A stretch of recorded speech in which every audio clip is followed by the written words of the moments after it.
It started not with a bang, but with a chilling message, a notification that seemed almost too surreal to be true, flashing across millions of screens in the early hours of the morning. On February 1, 2026, the White House made an announcement that would send shockwaves around the globe.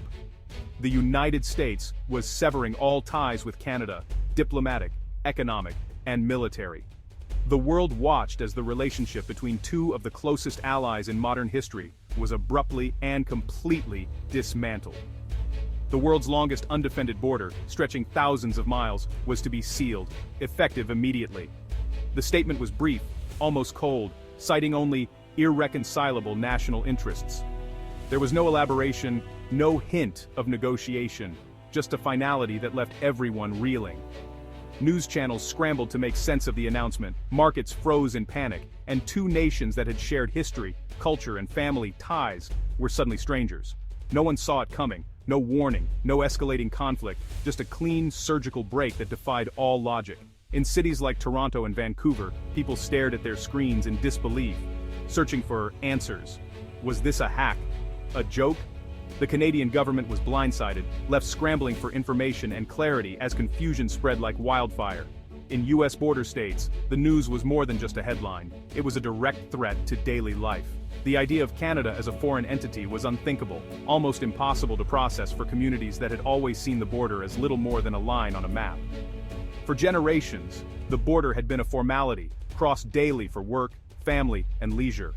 Now, overnight, it was a wall, an impenetrable barrier that divided friends, relatives, and entire communities, leaving many stranded on the wrong side. The implications were staggering. Supply chains, energy grids, financial systems, and communities were all on the line. Trucks carrying vital goods ground to a halt, pipelines and power lines suddenly became points of contention, and businesses faced an uncertain future. Experts tried to make sense of the chaos, but even they were at a loss. How do you untangle two economies trading over $1 billion a day? The questions multiplied, but answers were few and far between. The world watched in disbelief as the first domino fell in a collapse no one saw coming. The White House offered no further context, fueling panic, wild speculation, and a sense of dread that spread far beyond North America's borders. The friendly northern neighbor was now, in an instant, a stranger. The world had been redrawn overnight, and no one knew what would come next. The first and most immediate impact was on electricity, the invisible force that powers our modern lives. The integrated power grid between the northeastern U.S. and Canada, once a symbol of cross-border cooperation, buckled under the sudden strain as the U.S. disconnected from its northern neighbor. Vermont and New York were plunged into darkness almost instantly. Meanwhile, Quebec and Ontario faced rolling blackouts, not from lack of power, but from sudden surpluses that the grid couldn't handle. The lights were literally going out, all because a line on a map had transformed overnight into a real, impenetrable barrier. At the border, chaos erupted. Thousands of trucks carrying food, auto parts, and essential goods were stopped, unable to cross. The Ambassador Bridge, usually a lifeline between Detroit and Windsor, became a parking lot overnight.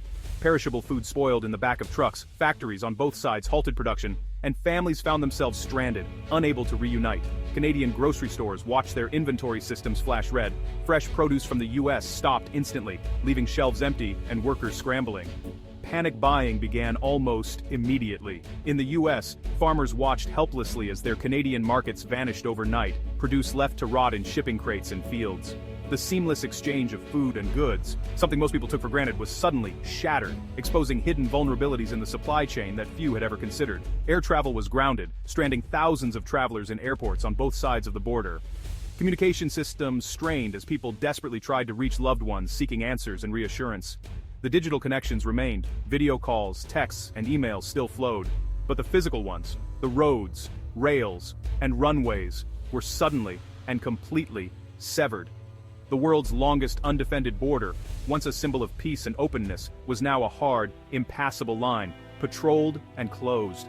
The first 24 hours were a brutal lesson in how quickly stability can unravel, and how interconnected daily life truly is. The shock was immediate, rippling through every community, and the consequences only deepened as the hours ticked by, leaving millions to wonder what would come next. By week's end, the economic crisis was in full swing, sending shockwaves through every corner of daily life. The once bustling city centers now stood eerily silent, their energy replaced by uncertainty and fear. The North American auto industry ground to a halt. Assembly plants in Michigan and Ontario shut down, workers laid off, supply chains shattered. The hum of machinery was replaced by silence. As thousands of families wondered what would come next, the Great Lakes region's economic engine seized, millions of jobs at risk.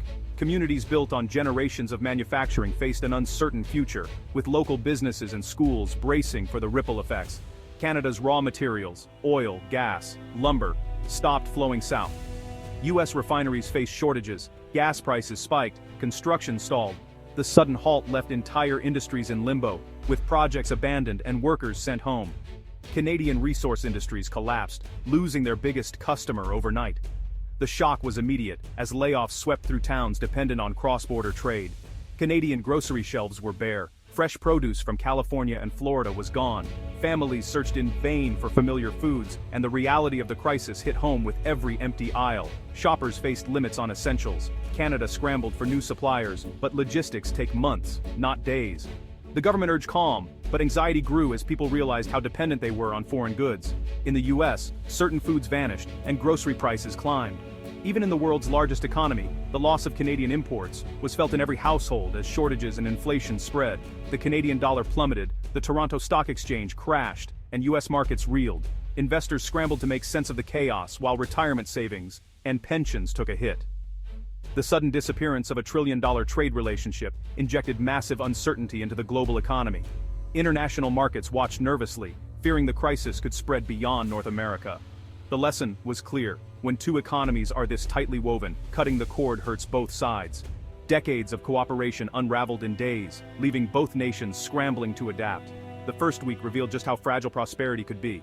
For many, the safety net was already fraying, and the sense of security they once felt was gone. The pain was only beginning. As darkness fell, uncertainty lingered, and the true cost of the crisis was still unfolding. After a month, the crisis had become the new normal.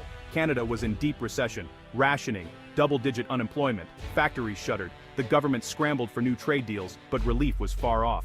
In the US, border states like Michigan and New York faced depression-level unemployment. Nationally, inflation soared and growth slowed. Protests erupted in border communities, demanding answers from the White House. Daily life changed. Cross-border trips, cultural exchanges, and family visits were gone. The shared North American identity fractured. Canadians felt isolated. Americans felt a sense of loss. Globally, the US was seen as unpredictable, damaging its reputation as a reliable partner. Other nations accelerated regional alliances, sensing a power vacuum.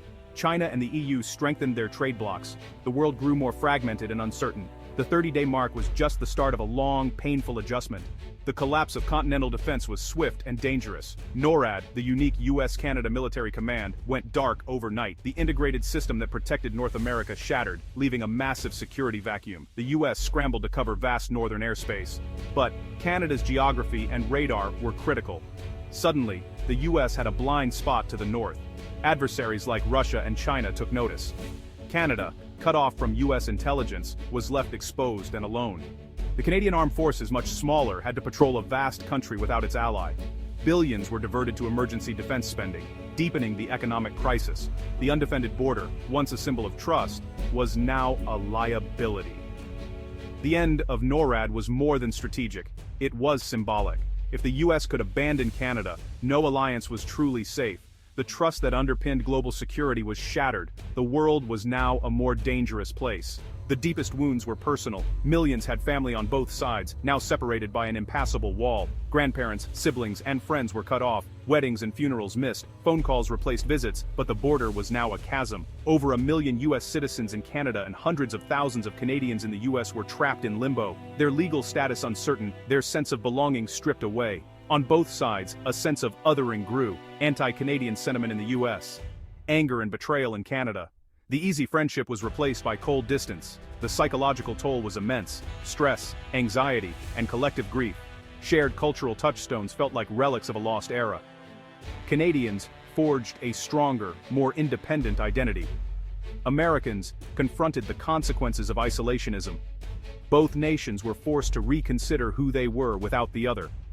The border, once a bridge, was now a scar. The human cost was incalculable. For Americans, the decision quickly proved catastrophic. The promise of America first led to isolation and weakness. Border states plunged into recession. Leaders demanded a reversal. Supply chain disruptions sent prices soaring nationwide. Gas and construction costs spiked and the economy showed signs of stagflation. The move exposed America's deep reliance on Canada. Diplomatically, the U.S. was isolated. Allies questioned its reliability. Adversaries were emboldened and international cooperation stalled. America lost not just a friend, but the world's trust. The absence of Canada created a strange void. No more easy vacations, no more Canadian tourists. The cultural landscape shrank, forcing a painful national conversation. The lesson building walls doesn't make you stronger, it traps you with your own problems. In an interconnected world, isolation is self-defeating. Canada had no choice but to pivot, and did so with determination. The first month was survival, the months after were about reinvention. The government launched a national strategy to build new domestic supply chains and reduce dependence on any single partner. Massive investments created new food, pharmaceutical, and manufacturing capacity. Diplomatically, Canada turned outward, fast-tracking trade deals with the EU and Asia-Pacific nations. Canada marketed itself as a stable, reliable partner, attracting global investment.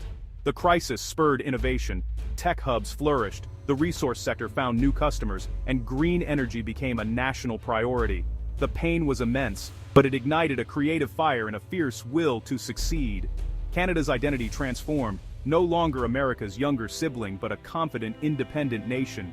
A new generation looked to Europe and Asia for partnership. The economic scars remained, but Canada survived the unthinkable. Abandoned by its closest friend, it discovered a new strength. The country stood on its own, forever changed. The world took notice. The 24-hour collapse is a cautionary tale. In our modern world, no nation is an island. The ties that bind, energy, trade, security, family, are the invisible architecture of stability. We take them for granted until they're gone. Severing the US-Canada relationship proved interdependence is a source of strength, not weakness. The US became poorer and more isolated by walling itself off.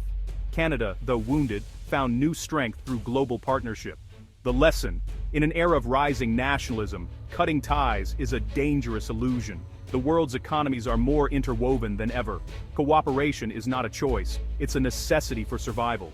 The border was more than a line, it was a symbol of trust and possibility. Breaking those bonds comes at a cost no nation can afford. The world is built on connections. Forget that, and we all begin to fall.